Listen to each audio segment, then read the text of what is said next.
very much. Good morning, everyone. In Midtown Manhattan early this morning, 50-year-old Brian Thompson, the CEO of United Healthcare, was shot and killed in what appears, at this early stage of our investigation, to be a brazen, targeted attack. This does not appear to be a random act of violence. The victim was in New York City to speak at an investor conference. It appears the suspect was lying in wait for several minutes. And as the victim was walking to the conference hotel, the suspect approached from behind and fired several rounds, striking the victim at least once in the back and at least once in the right calf. Many people passed the suspect, but he appeared to wait for his intended target. The suspect fled, first on foot, then on an e-bike, and was last seen in Central Park on Center Drive early this morning. The victim was removed to Roosevelt Hospital, where he was pronounced. We've been in touch with his family, his friends, and his colleagues, and they are very much in our thoughts and prayers at this hour.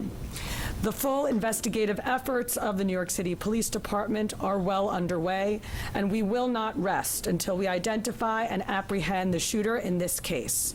The women and men of the NYPD take enormous pride in the work that they do each day and each night to drive down crime and violence in our city. Right now, we are asking the public for your help. If you have any information about this case, call Crime Stoppers at 800-577-TIPS. We have increased the reward in this case to $10,000. I want to be clear. At this time, every indication is that this was a premeditated, pre-planned, targeted attack. Millions of people will be enjoying the tree lighting tonight, among other holiday events, and the NYPD will be out there with them, keeping them safe. For some preliminary details about today's tragic incident, I pass it over to our Chief of Detectives, Chief Joe Kenny. Thank you, Commissioner. The information I'm about to give you is preliminary as our investigation is continuing.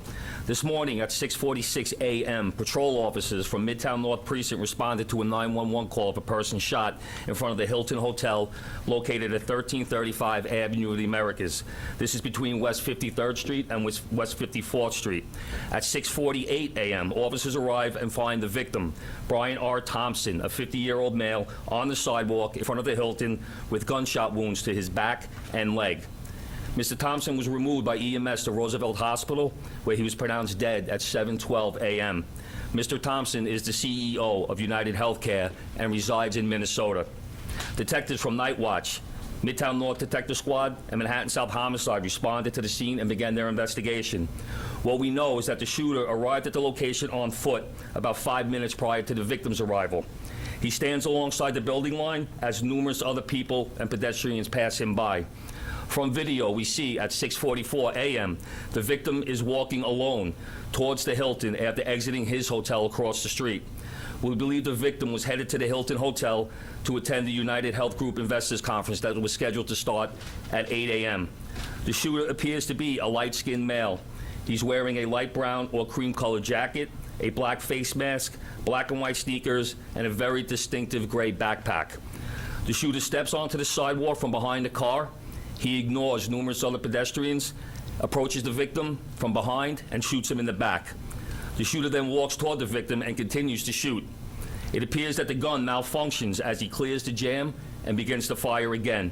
The shooter then flees on foot northbound into an alleyway between 54th Street and 55th Street.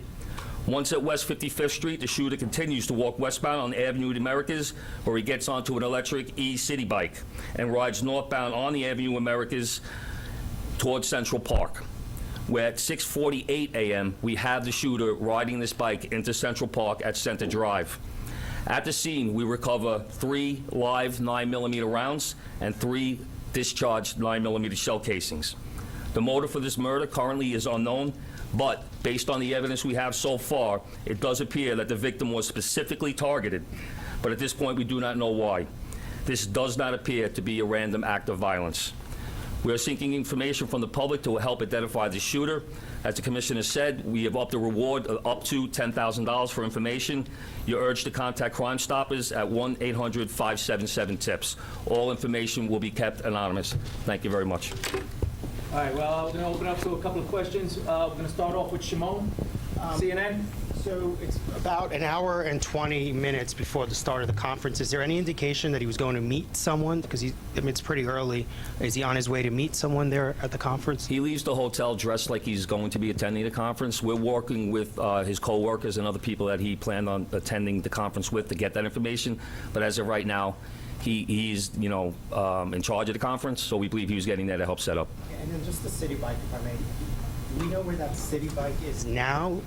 Does he dock it or does he keep riding it? We're still tracking video. The last we see with him on that bike is in Central Park. Is there a way to track that bike? Through? There are GPSs on those bikes. We'll be working with the company. All right, we're going to move over. We're going to go NJ Burkett.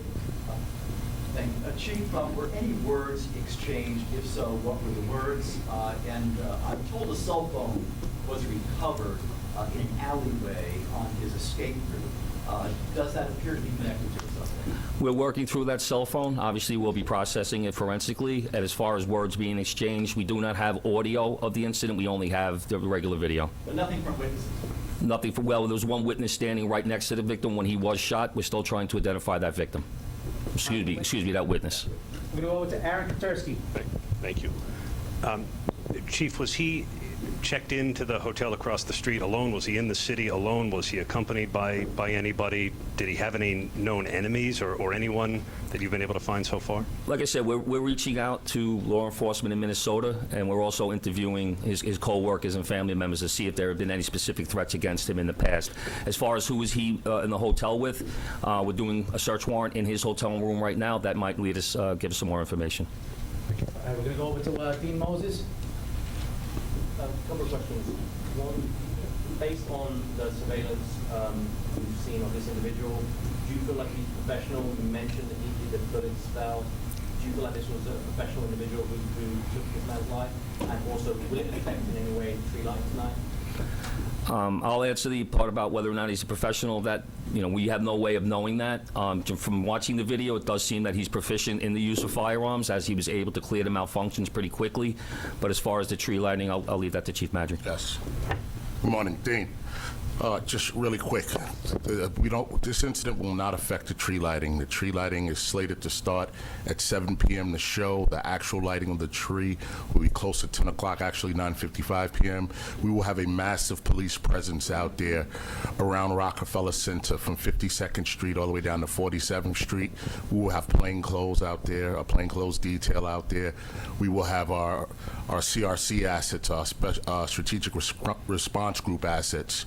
We will have our intel division out there, a lot of assets out there to make sure people can come out and have a good time. And we're going to have additional police officers in the subways as well, so people can take mass transit to make it easier to travel into the city and enjoy the tree. This is a terrible event, but we're going to go on, and people are going to enjoy the tree lighting tonight. All right, we're going to move over to Marshall Kramer. I wonder if you could tell me, the mayor said that there was evidence recovered at the scene that would indicate that this was not a random event. I wonder if you could tell me what that evidence was.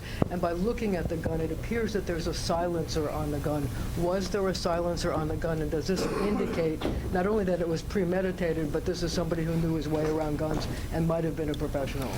Once again, we won't know that until we complete our investigation and identify the shooter or recover that firearm. You see a glimpse of the gun in video, so we're not able to make a determination on whether or not a silencer was used on that quick glimpse of video. We can't tell from that little glimpse of video. I'm not going to commit to saying that at this time. That would be part of our investigation. And what evidence did you There's a cell phone recovered in the alleyway, and once again, we will process that forensically and see if it comes back to this shooting. so you don't think that the cell phone was part of Brian Thompson's, was on Brian? Once again, this investigation is less than 5 hours old. That will be part of our investigation. All right, we're going to move on. We're going to go to Joe Marino, New York Post. Chief, do we know when Thompson arrived in New York City? My understanding is he was staying close by to the Hilton, but not at the Hilton. And has anything in the reverse video cameras indicated that these two individuals crossed paths at all? As of right now, based on the current video that we do have, it doesn't appear that they crossed paths, and he arrived in New York on Monday. All right, we're gonna take 2 or 3 more. We're gonna go Rocco, Daily News. Chief, did he typically travel with a security detail? And even though it's early, is there anything to indicate that there had been issues with, let's say, a patient who was denied coverage, either back in Minnesota or more recently, someone who lives here? From speaking to other employees that traveled with him to New York, it doesn't seem that he had a security detail. He left the hotel by himself, was walking, didn't seem like he had any issues at all. So I don't think he did not have a security detail. And as far as denied coverage, I know that's typically an issue with these major companies. Any reason to believe he had been the subject of a threat? Once again, we're looking at everything. We're looking at his social media. We are interviewing employees. We are interviewing family members. We will be speaking to law enforcement in Minnesota. We're gonna do 2 more before we wrap up. Shayna? Oh, sorry, I was just going to ask if any cursory look at any social media, whether it's the company, whether it's his personal social media, his family's, is there anything obvious that sticks out at this early stage in the investigation? We have not uncovered anything at this time. The investigation is still too early. We're gonna go, last question over here with Jake. How's it going? With the suspect still at large, last seen in Central Park, are you urging New Yorkers to avoid the park? Is the NYPD deploying its drones? I know they recently started doing that in the park. And then also I was wondering, is there any indication when he gets this City Bike that he's a City Bike member?